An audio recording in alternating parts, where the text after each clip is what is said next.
Alright, it is time for my Read-o-Rama TBR. Hey everyone, it is Shannon, and I'm really excited to participate in Read-o-Rama. Read-o-Rama is a readathon that goes from March 12th to March 18th, 2007, and they have 7 challenges for helping you cultivate your TBR, although it has been very clear and very stressed that it is the most important thing to do is to have fun and to enjoy reading, so don't go crazy about the challenges, just keep reading. So I like that attitude. Yay! And this is actually the first readathon I've participated in. I've done read-alongs before, but I've never done a readathon before. And I'm very excited to see that it's a whole week long because I think that gives so much opportunity to get in your reading no matter what your schedule is like. So let's get to the challenges. So the first one is to read a book with Rama in the title, and I picked A Wind in the Door. This is the second book in the Time Quintet, and where's the Rama? R-A-M-A. Yay!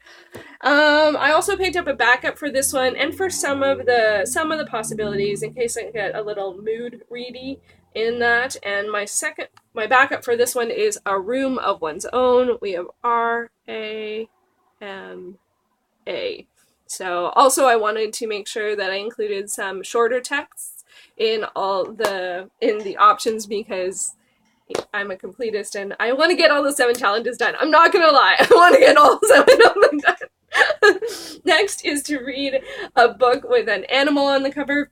If you saw my recent library loot video, you will see that I picked up Beowulf. Now, don't get all freaked out. This is a kid's illustrated edition, so this will not be too hard or take too long to read. I have read the actual text before, and I found it very challenging, and I did not retain anything. So I thought maybe if I give this a go, get a stronger sense of the story, I might be able to go back and get some further morsels of goodness from the original Beowulf.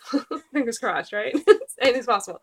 I also have tons of backups for these. I got The Island of the Blue Dolphins, Cookie Dough or Die, with this cute little dog on it, A Deadly Tale, this cute little cat on it, and I even am putting in A Wandering Fire as a possibility for this one, even though this is a sort of unicorn Pegasus, as close enough to an animal for me. I have so many more. I have at least 4 other books with animals on them. Even A Wind at the Door has animals on it. I think I have more books with animals on the covers than not.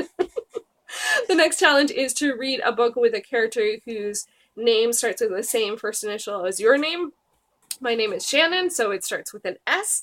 I actually could not find a book where the character's first name started with the S. I mostly looked at my library books. I actually just pulled all my library books together and looked on the backs of all of them, and there was not one. But this was the closest I can find, which is The Chrysalids by John Wyndham, and the character is David Storm. So his last name begins with an S. That was the closest I could come with. The alternate that I have for this one is Romeo and or Juliet, which is a choose-your-own-adventure style book where you can play either Romeo or Juliet and decide to fall in love with whoever you want. So I'm really excited for that, and that one counts because Romeo, R, my last name is Riddler, R. So those are the closest I could get. I did not think that would be the hardest out of all of these. The next one is a book with Irish elements, as it is St. Patrick's Day on the Friday during the Readathon, and I decided to go with Room because it's by Emma Donoghue, who is born in Ireland and she is Irish Canadian. So that was my Irish pick, or Irish-inspired pick, Irish-included element pick. I was tempted to go with something that had Fae elements with it, but I really want to read Room, so I wanted to work it in. And that's totally legit. That meets the parameters, and from what I understand.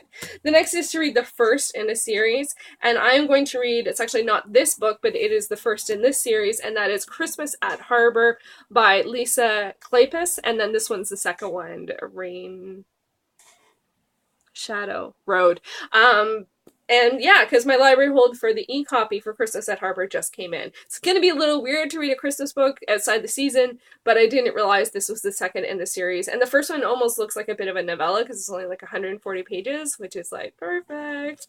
I do have an alternate for this one, which is Monstrous, which is a graphic novel, which I always hear is a really good addition to work in to change up your reading. And it was available at Hoopla. I was shocked. I had no idea something that popular would be available there. If you're not familiar with Hoopla, it is a lending service that is associated with your library. So if you have a library card, you ask at your library or check out at your library's website to see how they connect. Here in Canada, or for the Toronto Public Library, it's for music, movies, comic books,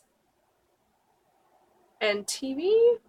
Some TV is under movies. There might be one other thing, but there's no audiobooks here. But there are graphic novels, and I realized, I don't read a lot of graphic novels, but Monstrous is also the Sci-Fi SFF Awards read-along for March, and I'm like, if I can read it, and it's the first in the series, and it's available, like, that's all good. And, like, you can take them out for, like, 31 or 21 days or something, so it's a pretty good lending period, at least here. Anyway, I'll leave information for Hoopla below if you haven't checked it out. If you have a library card, I definitely recommend checking it out. I think what you can get at depending your library is different, but there's lots of great options there, and there's no waiting.